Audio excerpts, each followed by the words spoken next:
Oke, selamat siang semuanya. Nama gue Vino Ararsu Faizi. NPM saya 2135165165777. Saya sedang mengerjakan tugas satu psikolog komunikasi, yaitu interview dengan salah satu mahasiswa. Lalu pertanyaannya, bagaimana cara kamu biasanya menyampaikan pendapat ketika berada dalam diskusi kelompok? Apa yang membuatmu nyaman dan tidak nyaman saat berkomunikasi? Oke, cara saya nyampein pendapat Iya. ya.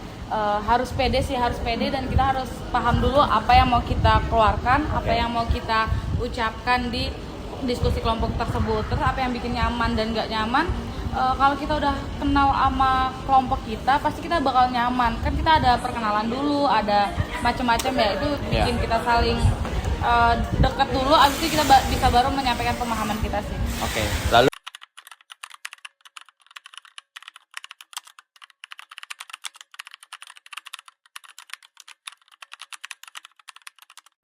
Oke, lalu untuk pertanyaan kedua, sebentar. Pertanyaan keduanya, apa yang kamu lakukan ketika terjadi kesalahpahaman dengan teman?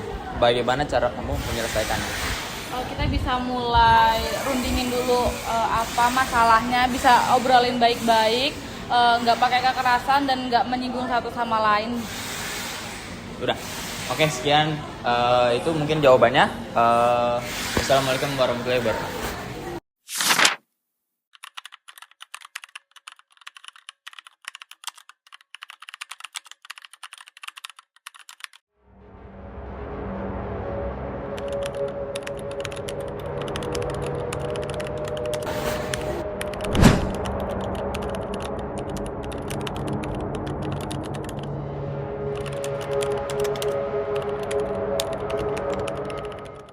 Halo, dengan kakak siapa? Halo, kenalin aku Wardah. Oh iya. Aku ada pertanyaan nih untuk tentang seputaran psikologi komunikasi. Bagaimana perasaan kamu ketika berinteraksi dengan orang baru? Dan apa yang biasanya membuat kamu merasa nggak nyaman kalau ketemu orang baru saat ngomong, apalagi pertama kali bertemu, terus harus berbicara dengan lumayan panjang. Kenal juga ya. Oke. Untuk aku sendiri sih yang pertama banget aku rasain itu pasti rasa canggung ya. Karena kan kita belum pernah ketemu, terus dihadapkan untuk ngobrol bareng. Nah, yang pertama kali aku rasain itu pasti canggung, tapi setelah makin lama kita sering ngobrol, lama-lama juga obrolannya juga ngalir sendiri gitu. Oke. Kalau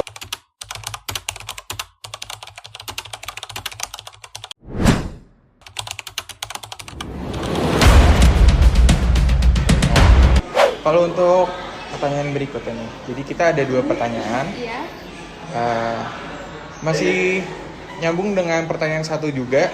Ketika kamu ingin menyampaikan pendapat atau meminta bantuan dengan orang baru, apa yang biasanya kamu lakukan untuk seperti percaya diri saat berbicara sama orang tersebut? Oke, aku kasih 2 perbandingan kali ya. Soalnya kan ada kalau misalnya kita mau presentasi nih contohnya kayak kok kita ngerasa nggak pede ya, gimana caranya biar kita bisa pede. Kalau yang aku sendiri lakuin sih supaya aku bisa pede, yang pertama banget aku lakuin itu aku hafalin dulu materinya. Kalau misalnya materinya udah hafal, kayak kita mau disuruh kapanpun buat presentasi itu kita pasti pede karena kita udah nguasain materinya. Terus kalau misalnya kita buat minta tolong ataupun contoh nih kayak di tempat umum, kita misalnya nih nggak bawa charger nih, terus kita mau minjem charger, otomatis kan kita nggak ketemu nih sama orang yang baru dikenal ya. Kalau misalnya dalam posisi kayak gitu sih aku pasti pede aja, YOLO aja. Soalnya kan kita juga belum ketemu lagi sama orang itu, jadi kenapa takut buat nanya kayak gitu. Oke, terima kasih Kak Wardah.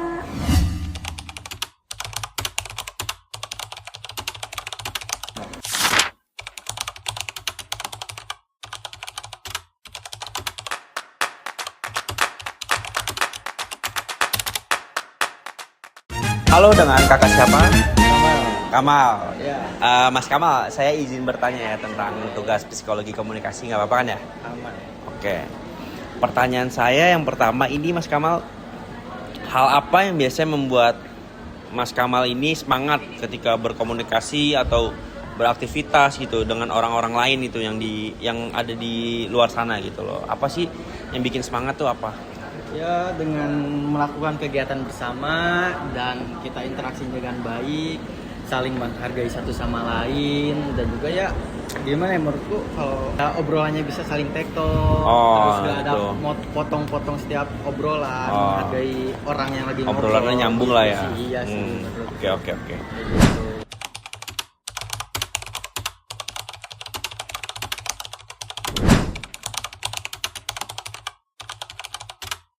Oke oke oke. Kayak gitu. Lalu pertanyaan kedua nih Mas, saya ada 2 pertanyaan. Yang Boleh. kedua, menurut Mas Kamal nih, seperti apa sih cara berbicara atau sikap seseorang nih yang bikin Mas Kamal tuh merasa dihargai gitu loh? Cara sikapnya, apakah sikapnya respect ke satu sama lain apa gimana gitu loh? Bisa itu juga termasuk, dan ya kita intinya sih nggak saling motong pembicaraan ya, Nggak saling motong menghargai pembicaraan. yang lagi ngomong. Iya. Itu sih menurutku dengan tutur katanya yang sopan itu sih. Dan jangan ngejudge ya. Nah, itu nggak boleh iya. ya. Say no to judge ya. Yoi. Oke. Terima kasih Mas Kamal ya udah nyempetin waktunya ya.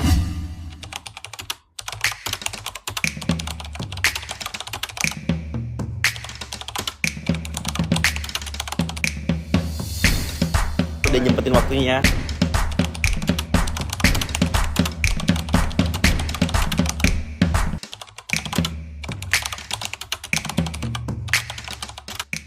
Halo Mas, sore. Sore Mas. Dengan siapa Mas? Rawis. Oh iya, sorry. Sebelumnya gue mau nanya nih mas, pendapat dari diri lu sendiri, gimana respon orang lain yang menurut lu bisa bikin lu jadi lebih percaya diri buat ngelanjutin percakapan? Kalau misalkan awal cerita nyambung sama kayak gue, kayak relate gitu, itu bakal nyambung aja ngobrol. Kayak dari cara jawabnya tuh kayak nggak males-malesan, kayak Nggak obrolan ngedengerin itu, gitu. nah itu kayak menurut gue enggak sih, nggak bakal nyambung. Cuman kalau respon dia baik tuh oke, buat dilanjutin, buat cerita. Terus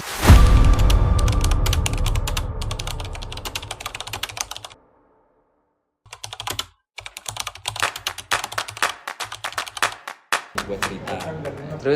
satu lagi nih mas, gue mau nanya sama lu. Kalau dalam situasi apa lu ngerasa paling mudah membuka diri dan kenapa situasi itu bisa bikin lu nyaman? Kalau misalkan buka diri kayak lagi suasananya santai, kayak gue lagi nggak terburu-buru. Kalau gue udah percaya dia sih, gue bakal terbuka itu Terbuka sih, ya. buat nyeritain ke hal-hal yang lain. Oke, siap-siap. Thank you mas. Oke mas. Sore.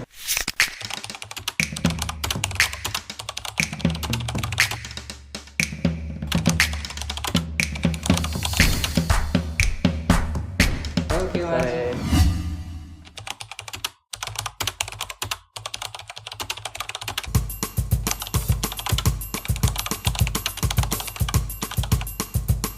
Perkenalkan, nama saya Tova Apri Usmendar dengan NPM 243516516187 dan kelompok 5. Di sini saya akan mewawancarai salah satu narasumber saya.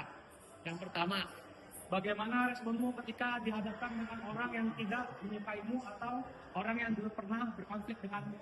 Kalau menurut gue ya, gue misalkan ada orang yang kontak sama gue biasanya sih nggak pernah ngerespon itu ya. Jadi kayak gue tenang, gue slow. Jadi gue nggak tahu ngebales gitulah. Oke. Kalau itu. Oke, jadi